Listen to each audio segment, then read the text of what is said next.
आज हम कक्षा 5 की हिंदी व्याकरण की पुस्तक रचना प्रसून के 7th चैप्टर कारक के बारे में पढ़ेंगे।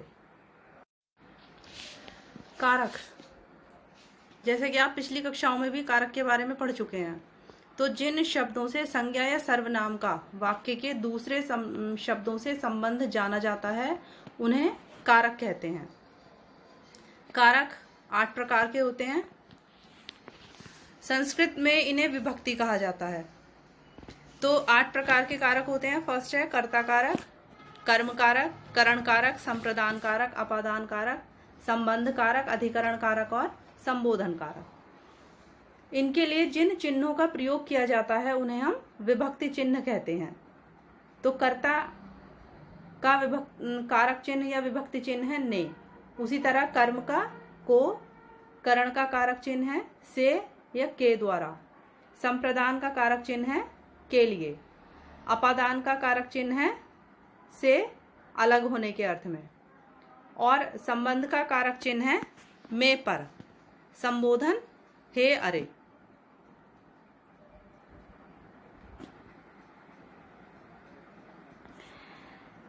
तो फर्स्ट है इसमें कर्ता कारक। तो संज्ञा या सर्वनाम के जिस रूप द्वारा क्रिया के करने वाले का बोध होता है उसे कर्ता कारक कहते हैं। सरल शब्दों में किसी क्रिया को करने वाले को कर्ता कारक कहते हैं, यानी कि जो व्यक्ति कुछ भी काम करता है उसे कर्ता कारक कहते हैं। इसका कारक चिन्ह है या विभक्ति चिन्ह है ने। जैसे राम ने खाना खाया, तो इसमें खाया क्रिया है और इस काम को राम ने किया है, इसलिए राम कर्ता कारक है। अब इसमें है कि कभी कभी कर्ता कारक में ने परसर्ग का प्रयोग नहीं किया जाता, यानी कि जो कारक चिन्ह है उसका लोप रहता है, वो कारक चिन्ह का प्रयोग नहीं किया जाता। जैसे कमलेश गा रही है, विजय सो रहा है, तो इसमें जो काम करने वाला है उसमें फर्स्ट सेंटेंस में कमलेश है और सेकंड में विजय है, लेकिन इसमें कारक चिन्ह का प्रयोग नहीं किया गया है। लेकिन जो कर्ता कारक है वो कमलेश है और सेकंड सेंटेंस में विजय है। सेकंड है आपका कर्म कारक। तो जिस संज्ञा या सर्वनाम पर क्रिया का प्रभाव पड़े उसे कर्म कारक कहते हैं। इसका कारक चिन्ह है को। जैसे राम ने राक्षस को मारा, तो इस वाक्य में जब मारने की क्रिया होती है तो उसका प्रभाव राक्षस पर पड़ता है, तो राक्षस को मारा जाता है, इसलिए राक्षस कर्म कारक है और राम कर्ता कारक है, क्योंकि राम काम को करने वाला है। तो इसमें भी यही है कि कभी कभी कारक चिन्ह का प्रयोग नहीं होता, जैसे को परसर्ग का प्रयोग नहीं होता है। जैसे हमने पाठ पढ़ा, तुम सबने फल खाए, तो हमने पाठ पढ़ा, हमने पाठ को पढ़ा, तुम सबने फल को खाया। तो कई बार इसमें भी को यानी कि जो कारक चिन्ह है या परसर्ग है उसका प्रयोग नहीं किया जाता। थर्ड, करण कारक। तो जिस शब्द से क्रिया के साधन का बोध हो, अर्थात कर्ता जिसके द्वारा काम करता है, उसे करण कारक कहते हैं। इसका कारक चिन्ह है से या के द्वारा। तो रमेश कलम से लिखता है, यानी रमेश कलम के द्वारा लिखता है। तो इस वाक्य में लिखने की क्रिया के लिए कलम की सहायता ली गई, इसलिए कलम करण कारक है और से उसका कारक चिन्ह है। जैसे बच्चे बस से स्कूल जाते हैं, तो बस के द्वारा। नेक्स्ट, संप्रदान कारक। वाक्य में कर्ता जिसके लिए क्रिया करता है या जिसे कुछ देता है उसे संप्रदान कारक कहते हैं। इसके विभक्ति चिन्ह या कारक चिन्ह है के लिए को। जैसे माँ ने बच्चों को उपहार दिए, माँ ने बच्चों के लिए उपहार दिए, पिताजी मोहित के लिए खिलौने लाए। तो इन वाक्यों में माँ और पिताजी कर्ता हैं, इनके द्वारा बच्चों और मोहित के लिए कार्य किया गया, इसलिए यहाँ पर संप्रदान कारक है। फिफ्थ है अपादान कारक। तो संज्ञा के जिस रूप से एक वस्तु का दूसरी से अलग होने का भाव प्रकट हो उसे अपादान कारक कहते हैं। यानी कि जहाँ पर एक वस्तु दूसरी वस्तु से अलग होती है, इसका कारक चिन्ह है से। तो जो करण कारक है उसका भी कारक चिन्ह से है, और जो अपादान कारक है उसका भी कारक चिन्ह से है। लेकिन करण कारक में से के द्वारा, यानी कि के द्वारा काम किया जाता है, और अपादान कारक में अलग होने के भाव प्रकट होता है। तो जैसे पेड़ से पत्ते गिर रहे हैं, तो पेड़ से पत्ते गिर रहे हैं यानी कि पेड़ से पत्ते अलग हो रहे हैं, इसलिए यहाँ पर अपादान कारक है। और करण कारक में की ये पहचान है, जैसे हमने कहा कि बच्चे बस से विद्यालय जाते हैं, बस से यानी बस के द्वारा। और जब हम कहते हैं कि बच्चे बस से उतरते हैं, तो यानी बस से बच्चे अलग हो रहे हैं। तो बच्चे बस से उतरते हैं, इसमें अपादान कारक होगा, और बच्चे बस से विद्यालय जाते हैं, इसमें करण कारक होगा। तो उपयुक्त वाक्य में पेड़ से पत्तों के अलग होने का भाव व्यक्त हो रहा है, इसलिए यहाँ पेड़ अपादान कारक है। नेक्स्ट, संबंध कारक।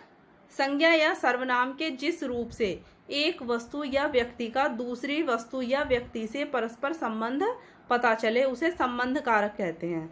इसके विभक्ति चिन्ह या कारक चिन्ह है का, के, की। जैसे यह सुनीता का घर है, राम का भाई विद्यालय गया। तो सुनीता और घर दोनों संज्ञा शब्द हैं, और इस वाक्य में घर से सुनीता का संबंध बताया गया है, तो सुनीता संबंध कारक है। तो कभी कभी इसके विभक्ति चिन्ह रा, रे, री भी होते हैं। जैसे यह मेरा घर है, यह मेरी पुस्तक है, या यह मेरा भाई है। तो इसमें का, के, की जगह रा, री, रे शब्द विभक्ति चिन्हों का भी प्रयोग होता है। अधिकरण कारक। संज्ञा के जिस रूप से क्रिया के आधार का बोध हो उसे अधिकरण कारक कहते हैं। इसके कारक चिन्ह है में और पर। जैसे मछलियां जल में रहती हैं, तो इस वाक्य में रहने की क्रिया जल में हो रही है, इसलिए जल अधिकरण कारक है। जैसे बंदर पेड़ पर बैठे हैं, तो पेड़ पर यानी पेड़ के ऊपर। नेक्स्ट, संबोधन कारक। संज्ञा के जिस रूप से किसी को पुकारने अथवा सावधान करने का बोध हो उसे संबोधन कारक कहते हैं। इसके कारक चिन्ह है हे, ओ तथा अरे। तो जैसे अरे सुनील यहाँ आओ, हे भगवान मेरी रक्षा करो। तो यहाँ पर अरे और हे का प्रयोग सुनील और भगवान को संबोधित करने के लिए किया गया है, इसलिए ये संबोधन कारक हैं। तो इस पाठ में आपने सीखा कि कारक संज्ञा या सर्वनाम शब्दों का संबंध वाक्य के दूसरे शब्दों से बताते हैं। हिंदी में कारक की संख्या 8 है। कर्ता कारक, कर्म कारक, करण कारक, संप्रदान, अपादान, संबंध, अधिकरण और संबोधन। तो जिस तरह से आपके क्रम चलता है 1 2 3 4 5, यानी कि 1 के बाद 2 आएगा, 2 के बाद 3 आएगा, उसी तरह से जो कारक हैं वो भी उसी क्रम में ही प्रयोग होते हैं। कर्ता कारक के बाद कर्म कारक ही आएगा, और कर्म के बाद करण। तो आपको इन्हें सही क्रम में ही याद करना होगा। फिर कारक को विभक्ति चिन्ह या परसर्ग से पहचाना जाता है। तो कारक को प्रकट करने के लिए जिन चिन्हों का प्रयोग किया जाता है उन्हें हम विभक्ति चिन्ह या परसर्ग कहते हैं। तो आशा करती हूँ कि आपको यह पाठ समझ में आ गया होगा। अब इस पाठ से संबंधित प्रश्नों के उत्तर आप अपनी पुस्तक में लिखेंगे। फर्स्ट है, कारक के कितने भेद होते हैं? तो जैसा आपको बताया था, कारक के 8 भेद होते हैं। कर्ता कारक का विभक्ति चिन्ह क्या है? कर्ता कारक का विभक्ति चिन्ह ने है। अपादान कारक का विभक्ति चिन्ह क्या है? अपादान कारक का विभक्ति चिन्ह से है। से यानी अलग होने के लिए। प्रश्नोत्तर, कारक किसे कहते हैं? तो जो संज्ञा या सर्वनाम का संबंध, जो शब्द संज्ञा या सर्वनाम का संबंध वाक्य के दूसरे शब्दों से बताते हैं उन्हें कारक कहते हैं। नेक्स्ट, कारक के कितने भेद हैं उनके नाम लिखिए। तो कारक के 8 भेद हैं। कर्ता कारक, कर्म कारक, करण कारक, संप्रदान कारक, अपादान कारक, संबंध कारक, अधिकरण कारक और संबोधन कारक।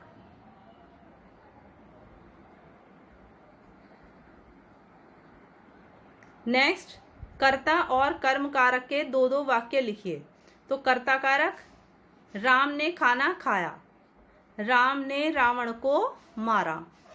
तो इसमें ने जो है इसका विभक्ति चिन्ह है, और राम जो है वो कर्ता कारक है। नेक्स्ट कर्म कारक, राम ने रावण को मारा, तो इसमें कर्म है रावण को, इसका कारक चिन्ह है। उसी तरह हमने पाठ पढ़ा, जैसा आपको बताया था कि कई बार इसमें विभक्ति चिन्ह का लोप रहता है, तो इसमें जो पाठ है वो कर्म कारक है। नेक्स्ट थर्ड एक्सरसाइज है, रंगीन छपे शब्दों में कारक बताइए। तो फर्स्ट सेंटेंस, बच्चा बस से गिर गया, अपादान कारक। सेकंड, सोहन छत पर पतंग उड़ा रहा है, अधिकरण कारक। सुनैना गुड़िया से खेल रही है, करण कारक। यह विनय की कार है, संबंध कारक। अरे निहारिका मेरी बात सुनो, संबोधन कारक। संगीता ने मुझे बुलाया था, कर्ता कारक। माँ बच्चों के लिए खाना पका रही हैं, संप्रदान कारक। फोर्थ एक्सरसाइज, निम्नलिखित वाक्यों को शुद्ध करके लिखिए। इसमें फर्स्ट सेंटेंस है, वह साइकिल पर आया है, तो इसका सही वाक्य होगा वह साइकिल से आया है। आकाश घर पर पढ़ता है, आकाश घर में पढ़ता है। उसकी आंखों से आंसू छल छला आए, उसकी आंखों में आंसू छल छला आए। माताजी छत में बैठी हैं, माताजी छत पर बैठी हैं। हमें खरीदारी कर ली है, हमने खरीदारी कर ली है। फिफ्थ एक्सरसाइज, निम्नलिखित कारकों व विभक्ति चिन्हों का सही मिलान कीजिए। तो कर्ता का विभक्ति चिन्ह होगा कर्ता ने, अपादान से, संबोधन हे अरे, करण के द्वारा, संप्रदान के लिए, कर्म को, अधिकरण में पर, संबंध का के की। तो इसके नंबर्स हैं 6, 7, 8, 1, 3, 2, 5, 4। आप इसमें क्रॉस मैच भी कर सकते हैं और नंबर भी लिख सकते हैं। नेक्स्ट, उचित विभक्ति चिन्ह का प्रयोग करके वाक्य पूरे कीजिए। श्यामलाल की एक पुत्री है, बच्चे मैदान में खेल रहे हैं, वह साइकिल से गिर गया। इस वीरांगना का नाम लक्ष्मीबाई था। श्री राम ने रावण का वध किया। नेक्स्ट, बहुविकल्पीय प्रश्न, सही उत्तर वाले विकल्प पर सही का चिन्ह लगाइए। हिंदी में कारकों की संख्या है 8।